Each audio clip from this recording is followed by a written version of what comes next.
Keling, bir o'zingizga qarang. Ustingiz butmi? Qorningiz to'qmi? Oyoq-qo'lingiz bormi? Menimcha bularga javobingiz ha bo'lsa kerak. Endi dunyoga nazar soling. Sayyoramizning ayrim hududlarida kechayotgan urushlar, notinchliklar, namoyishlar hali ham bor. Mayli buni qo'ying, lekin xalqning chekayotgan aziyati-chi? Odamlar uysiz, qanchadan qancha mitti qora ko'zlar, qorni och, kiyimsiz, boshpanasiz va mehrsiz ahvolda. Endi O'zbekistonga qaytaylik. Atrof odamlar bilan to'lgan, har kuni bir bazm, to'y, tug'ilgan kun, mehmondorchiliklar va hokazo. Bolalarning beg'ubor kulgusi yangrab turibdi. Ayniqsa yosh kelinchaklarning bag'ridagi mittigina sog'lom umid yulduzchalari. Ko'ryapsizmi? Bu bizning yurtimiz. Tinch va farovon. Bularga sababchi kimlar? Albatta, vatanimiz himoyachilari.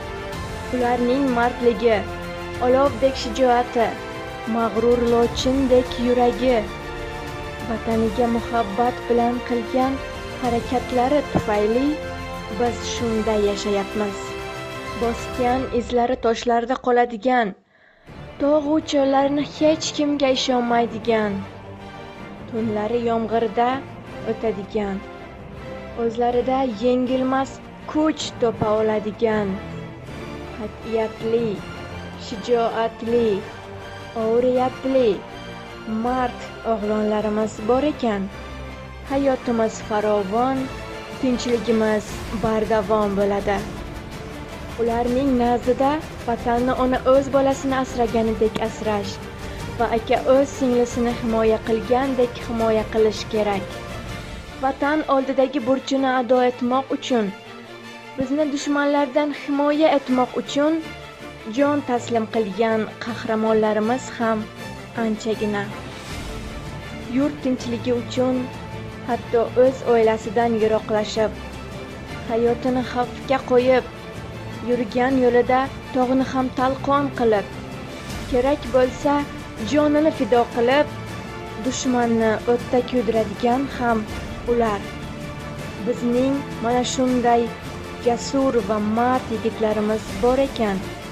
Biz hech kimdan hech qachon qo'rqmaymiz.